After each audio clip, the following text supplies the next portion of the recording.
Bonjour, bienvenue pour ce temps de recueillement aux accents particuliers. C'est en écoutant ce cantique, tourner les yeux vers le Seigneur, que nous entrons dans ce moment de prière et de méditation.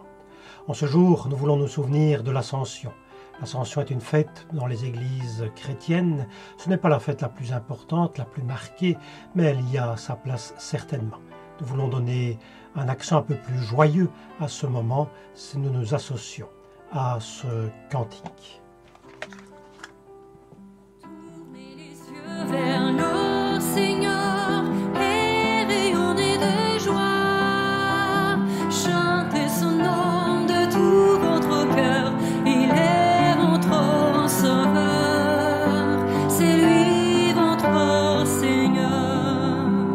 J'ai recherché le Seigneur et il m'a écouté. Il m'a guéri de mes peurs et sans fin je le louerai. Tournez les yeux vers le Seigneur et rayonnez de joie. Chantez son nom de tout votre cœur. Il est votre sauveur. C'est lui votre Seigneur. Dieu regarde ceux qu'il aime. Il écoute leur voix, il les console de leur peine et il guide leur pas. Tournez les yeux vers le Seigneur et rayonnez de joie. Chantez son nom de tout votre cœur. Il est votre sauveur. C'est lui votre Seigneur. Ceux qui cherchent le Seigneur n'ont mon cœur en de bien. En lui ouvrant grand leur cœur, ils seront comblés de bien. Tournez les yeux vers le Seigneur et rayonnez de joie. Chantez son nom de tout votre cœur. Il est votre sauveur. C'est lui votre Seigneur. Tournez les yeux vers le Seigneur et rayonnez de joie. Chantez son nom de tout votre cœur. Il est votre sauveur. C'est lui votre Seigneur.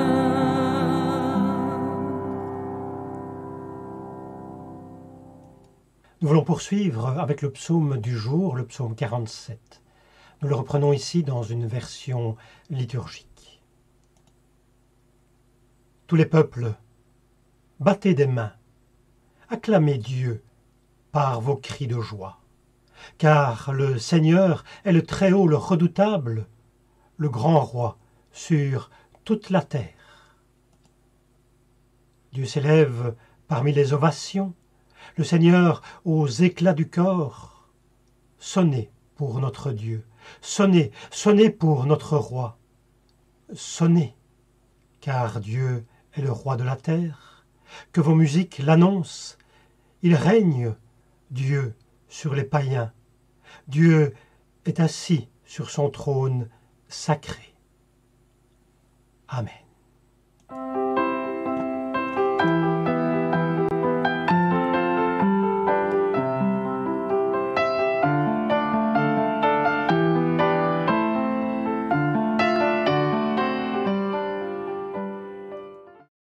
En ce jour de l'Ascension, nous lisons dans l'Évangile de Matthieu au chapitre 28, les versets 16 à 20.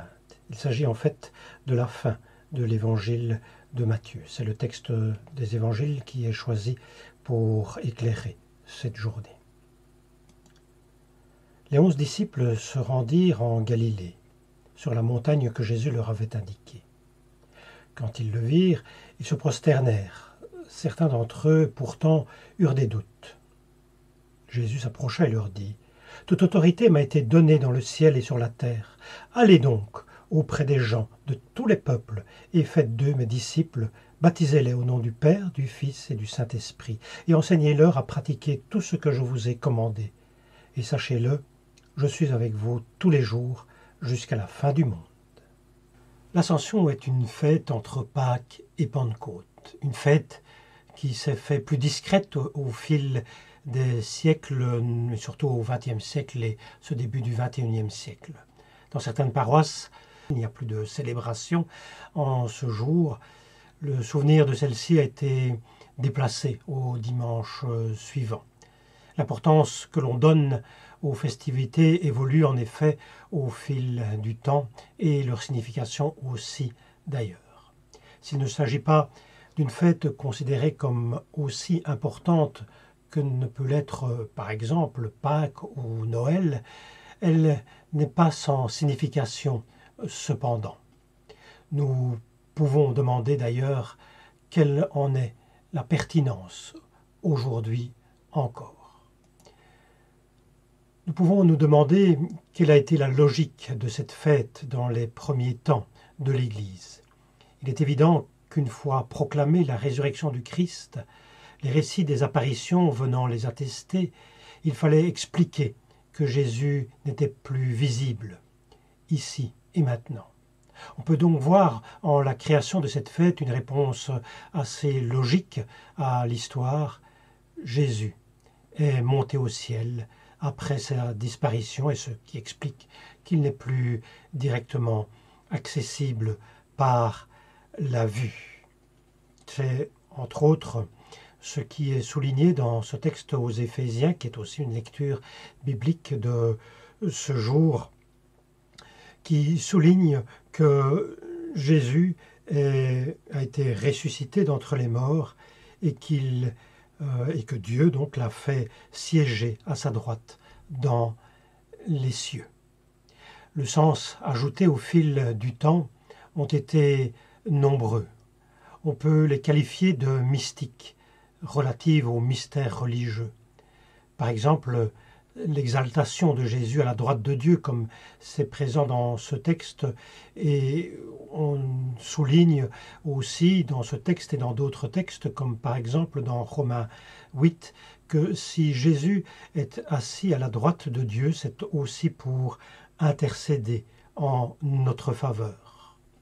Qui les condamnera alors?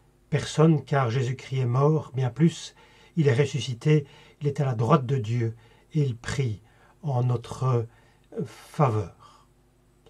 On a aussi repris cette phrase de Jésus que l'on trouve dans l'évangile de Jean au chapitre 15. Jésus qui déclare dans cette prière « Il vaut mieux pour vous que je parte, car si je ne pars pas, le Paraclet ne viendra pas à vous.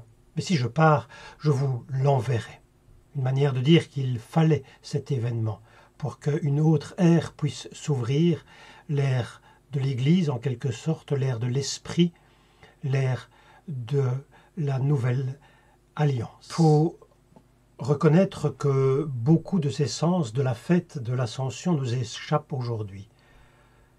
Il ne nous semble plus être vraiment porteur d'un message essentiel pour notre vie. Cette fête ne semble plus être porteur d'un message essentiel pour notre vie. Bien entendu, la prédication de Jésus reste quelque chose que l'on a envie de partager avec tout un chacun. Néanmoins, il me semble qu'en Église, l'Ascension devait être une occasion particulière à souligner.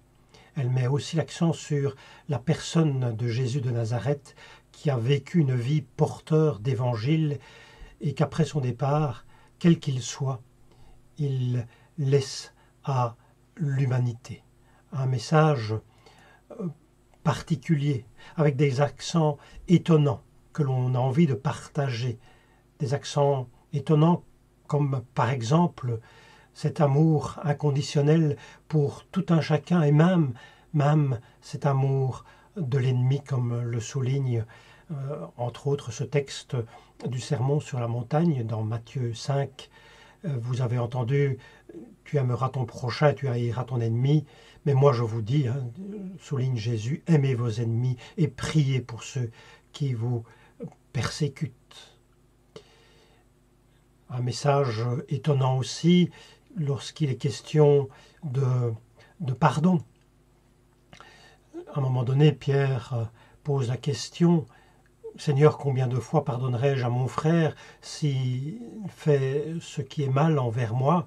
Jusqu'à 7 fois? Non, dit Jésus, je ne te dis pas jusqu'à 7 fois, mais jusqu'à 77 fois 7 fois. » Oui, vraiment, un message toujours inattendu que nous sommes appelés à partager avec tout un chacun.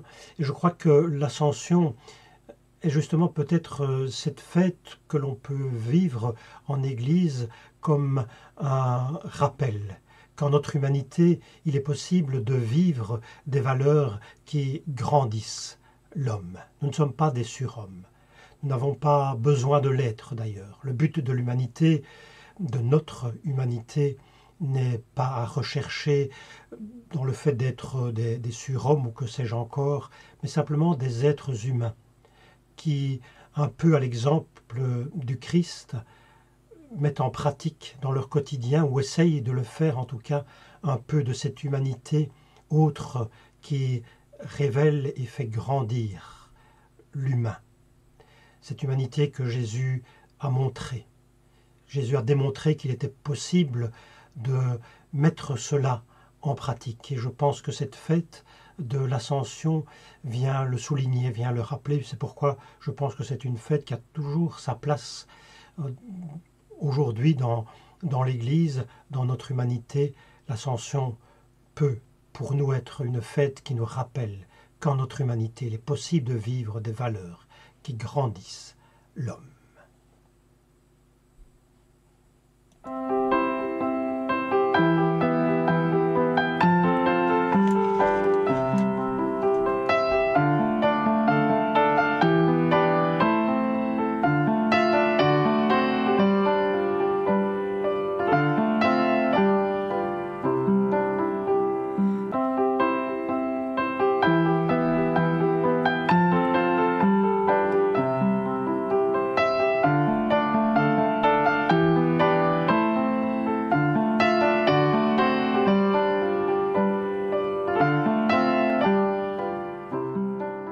Je vous invite à poursuivre ce temps par la prière. Oui, Seigneur notre Dieu, nous nous tournons vers toi dans la prière pour le monde. Nous te prions pour les contemplatifs, témoins de l'invisible dans un monde anxieux d'efficacité immédiate, pour les hommes d'action, dont l'engagement stimule notre responsabilité à l'égard du monde. Seigneur, nous te prions. Pour les poètes et les artistes, dont le rêve ouvre des brèches dans les murs qui ferment nos horizons. Pour les économistes, dont la rigueur nous ramène à la dure réalité des situations. Seigneur, nous te prions. Pour ceux qui croient en un monde meilleur, qui dénoncent la médiocrité et les absurdités, pour les techniciens qui cherchent à faire reculer les limites du possible, Seigneur, nous te prions. Pour ceux que les échecs et les déceptions risquent de mener au désespoir ou au fatalisme, pour ceux qui, grisés par le succès, deviennent durs envers les autres, Seigneur, nous te prions. Pour ceux qui entreprennent et pour ceux qui abandonnent leurs projets, pour les nostalgiques du passé et pour les impatients de l'avenir, Seigneur, nous te prions. Oui, Seigneur, en ce jour de l'Ascension, nous te prions, nous te présentons notre prière et nous le faisons en pensant à Jésus-Christ. Amen.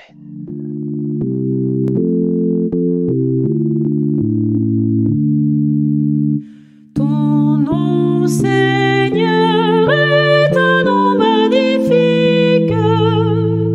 Souffle la terre, en reprend le cantique.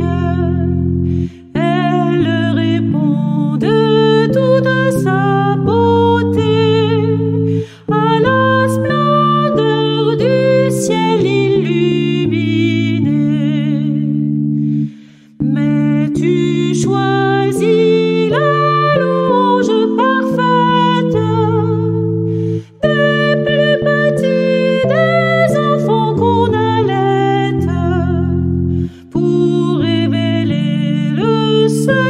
de ton nom. Ainsi leur voix à l'orgueilleux répond.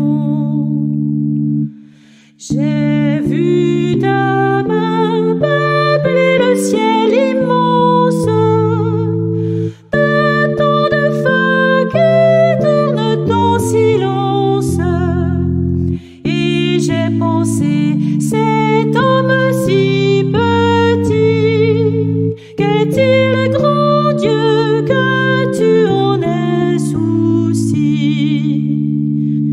Presque élevé à la grandeur divine, puisque sur terre il gouverne et domine, tu l'as de gloire et d'honneur couronné, tu as placé toutes choses à ses pieds. Et nous terminons par la bénédiction. Sur nos chemins escarpés et sur nos grandes routes, dans nos maisons et au cœur du monde, parmi nos frères et au milieu d'inconnus, où que nous soyons, Dieu est là. Où que nous soyons, il nous accompagne, il nous aime et garde nos pas. Allons en paix. Amen.